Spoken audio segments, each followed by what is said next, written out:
How to fix AMD-V is disabled in the BIOS, not in a hypervisor partition. 1. Enable AMD-V, aka SVM mode, in the BIOS settings. 2.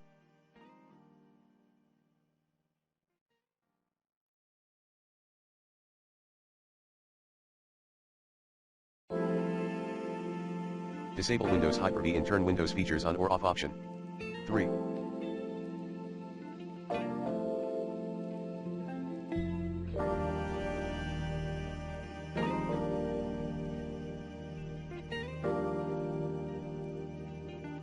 Change the number of CPU cores to 1. Path, System tab, the processor subtab.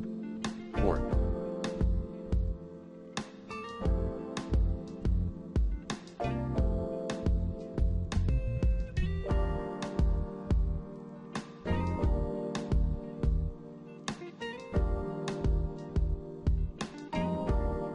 Switch the VM version to Windows 7 or Windows 2003.